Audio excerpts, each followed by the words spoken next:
নমস্কার বন্ধুরা, রিঙ্কু কিচেনে আপনাদেরকে স্বাগত জানাই। চলে এসেছি আজ আমি নতুন একটা রেসিপি নিয়ে। আজকের রেসিপি হচ্ছে আলু সুজি নাস্তা। আজ আমি দুটো মাঝারি সাইজে কাঁচা আলু আর 1 কাপ সুজি দিয়ে দারুণ টেস্টি নাস্তা বানিয়ে দেখাবো। তবে এই নাস্তাটা বিকেলে চায়ের সাথে বা বাড়িতে কোনো অতিথি এলে এভাবে নাস্তা বানিয়ে নিতে পারেন। তার জন্য পুরো ভিডিও দেখার অনুরোধ রইল। চলুন তাহলে রেসিপি শুরু করি। নাস্তা বানানোর জন্য প্রথমে আমি নিয়ে নিলাম 1 কাপ মতো সুজি আর দুটো মাঝারি সাইজে কাঁচা আলু। এবার সুজিটা সাইডে রেখে আলুটা আমি গ্রেট করে নিব। এবার গ্রেটার নিয়ে নিয়েছি, গ্রেটার সাহায্যে আলু দুটো গ্রেট করে নিব। আর থালার মধ্যে অল্প একটু জল নিয়ে নিয়েছি যাতে আলুগুলো দাগ না পড়ে। একইভাবে আলু দুটো আমি গ্রেট করে নিলাম। এবার 2-3 বার জল পাল্টে আলুগুলো ধুয়ে নিব। আলুগুলো জল পাল্টে 2-3 বার ধুয়ে নেওয়ার পর পরিমাণ মতো জল দিয়ে আলুগুলো জলের মধ্যে ডুবিয়ে রাখলাম। এবার কড়াই বসিয়ে কড়াইয়ের মধ্যে দিয়ে দিলাম 1 চামচ মতো তেল। তেল গরম হলে দিয়ে দিলাম 1/2 চামচ মতো কালো রাই আর 1/2 চামচ মতো গোটা জিরে আর কুচনো দুটো কাঁচা লঙ্কা। অল্প করে একটু হিং দিয়ে দিলাম। এবার একটু নাড়াচাড়া করে ভেজে নিব।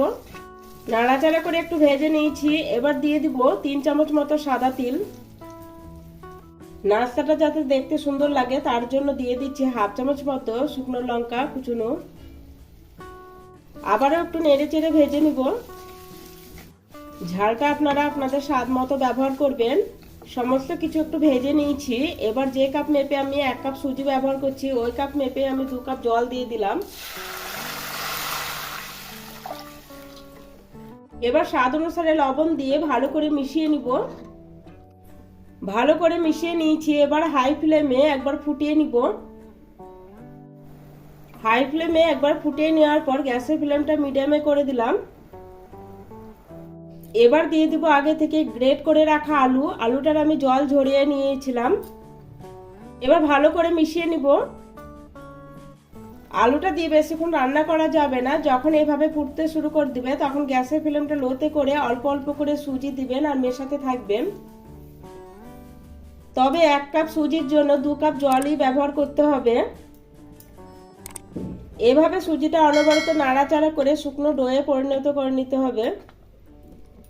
4-5 মিনিট সময় নিয়ে লো ফ্লেমে রান্না করে নিয়েছি। দেখুন মিশ্রণটা শুকনো শুকনো হয়ে গেছে। কড়াই থেকে ছেড়ে আসছে, তার মানে বুঝতে হবে নাস্তার জন্য মিশ্রণটা পুরোপুরি রেডি হয়ে গেছে। এবার ওপর দিয়ে দিয়ে দিচ্ছি কুচনো ধনেপাতা। ধনেপাতার সাথে ভালো করে মিশ্রণটা মিশিয়ে নিব।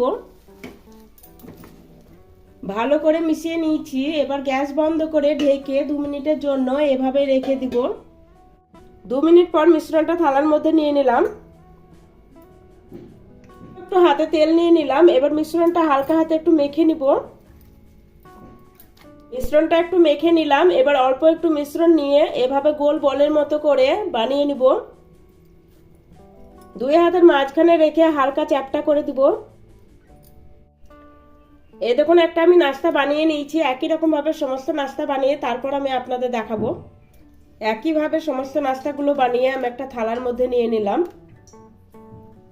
এবার নাস্তাগুলো ভাজবো। তার জন্য কড়াইয়ে পরিমাণ মতো সাদা তেল গরম করতে বসিয়ে দিয়েছিলাম। তেলটা হাই ফ্লেমে খুব ভালো করে গরম করে নেওয়ার পর গ্যাসের ফ্লেমটা মিডিয়ামে রেখে একে একে নাস্তাগুলো তেলের মধ্যে ছেড়ে দিব। একবারে নাস্তাগুলো ভাজবো না, আমি 2-3 বারে নাস্তাগুলো ভেজে নেব। এক পিঠ হালকা ভাজার পর আমি এভাবে পাল্টিয়ে দিব।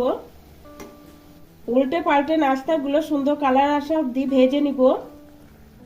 উল্টে পাল্টে মুচমুচে করে নাস্তাগুলো ভেজে নিয়েছি আর নাস্তাগুলো খুব সুন্দর একটা কালার চলে এসেছে।